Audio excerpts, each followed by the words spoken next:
Oi, meu povo! Sejam muito bem-vindos de volta aqui ao nosso canal. Se é a sua primeira vez por aqui, já faça sua inscrição no canal, já deixe o seu like, ative as notificações para ficar sempre atento a tudo que chega por aqui, tá bom? Nossa aula de hoje é sobre um gênero muito conhecido, muito explorado, que são as fábulas. A fábula é um texto narrativo, ou seja, contém personagens, enredo, clímax, desfecho, etc. Tudo aquilo que a gente já conhece de narrativa, tá? Que surgiu através da tradição oral. Ele foi sendo transmitido pela oralidade. Os mais velhos contando aquelas histórias para os mais novos, e isso foi sendo amplamente conhecido, disseminado entre a população. O objetivo principal da fábula é transmitir ensinamentos morais aos mais jovens, tá?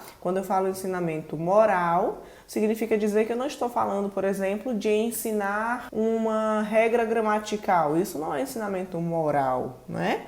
Ensinamentos morais são aqueles que são voltados para o comportamento humano, o que é adequado e o que não é para a sociedade. Então, esses textos são textos ficcionais, ou seja, as histórias não são baseadas em fatos, são histórias fictícias, criadas. Os textos são curtos e de fácil compreensão. Se eu disse que a fábula é um texto que objetiva transmitir ensinamentos, não faz sentido que esse texto seja complexo, né?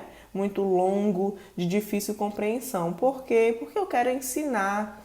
Um texto, para ser didático, ele precisa ser de fácil compreensão e, na maioria das vezes, um pouco mais curto, mais objetivo, para que o meu leitor consiga entender a mensagem que eu quero passar. Algumas fábulas são amplamente conhecidas, que são, por exemplo, A Cigarra e a Formiga, O Leão e o Ratinho, A Raposa e as Uvas.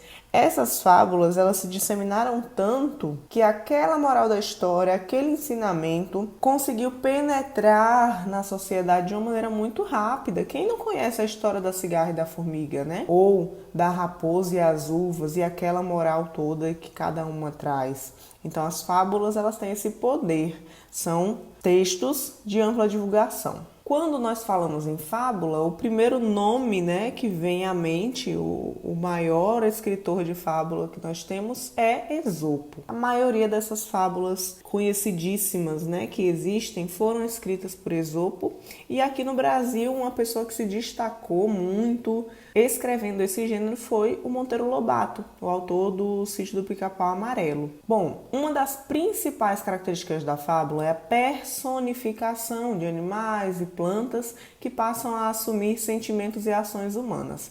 Isso aqui é interessante citar, mas também é importante saber que não é toda fábula que vai conter personificação, tá?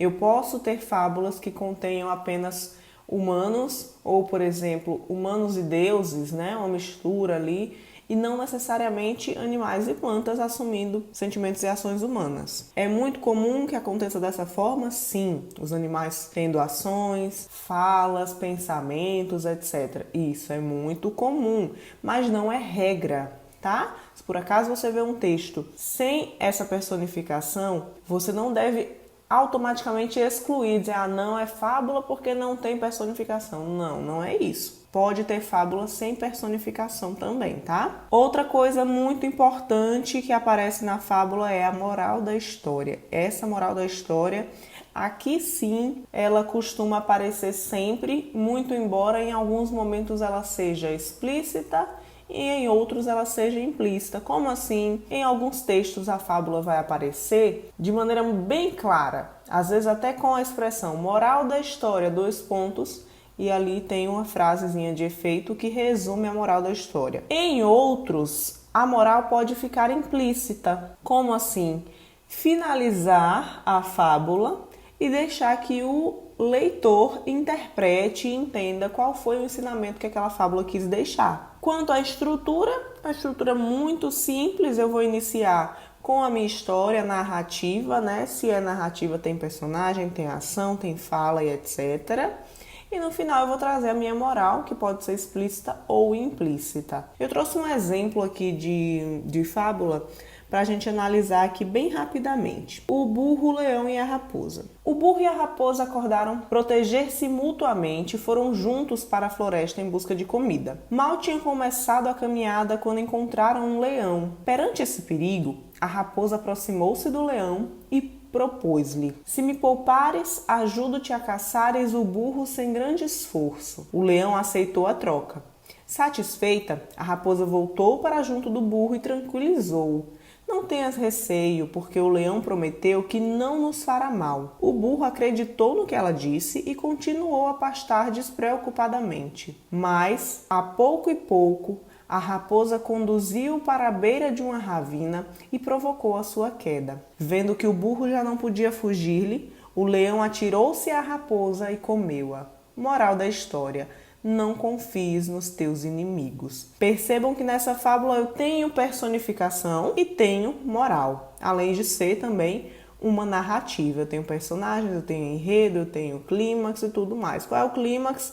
No momento ali em que a raposa conduz o burro, né, até a ravina, provoca a sua queda, e logo em seguida eu tenho o desfecho aí, que é o leão comendo, inclusive, primeiro a raposa, né? E aí qual é a moral? Não confie nos teus inimigos. Ela tinha um amigo leal que era o burro, mas no momento, para salvar a própria pele, ela confiou na palavra do leão e traiu o burro, e o leão traiu ela também. Então essa é uma fábula típica com moral da história explícita. Eu tenho ali o termo moral da história: não confie nos seus inimigos. Mas poderia aparecer ali de outra forma, sim. Por exemplo, na fábula da cigarra e da formiga, não sei se vocês conhecem, se não conhecem, vão dar uma lida porque é muito importante. Ela diz o seguinte lá no finalzinho, né? Quando a cigarra chega para pedir, né, uma ajuda e tal, e ela fala: o que é que você fez o verão inteiro? E ela falou: cantei.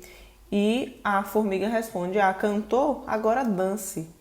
E ponto. E encerra ali. Eu não tenho a expressão moral da história. Então, naquele caso é uma moral implícita, mas que nós, leitores, conseguimos entender que a moral é relativa a essa preguiça da cigarra, né? Esse descaso da cigarra de não ter trabalhado o verão inteiro, ter ficado só cantando e depois acabar procurando a formiga para pedir ajuda. Então o vídeo de hoje foi esse, espero ter ajudado vocês. Se ajudei, por favor, não esqueça de deixar o seu like, comenta aí embaixo o que é que você achou, se você gosta de escrever fábulas, se você não gosta, comenta aí pra mim que eu vou adorar ler os comentários de vocês, tá bom? Beijos!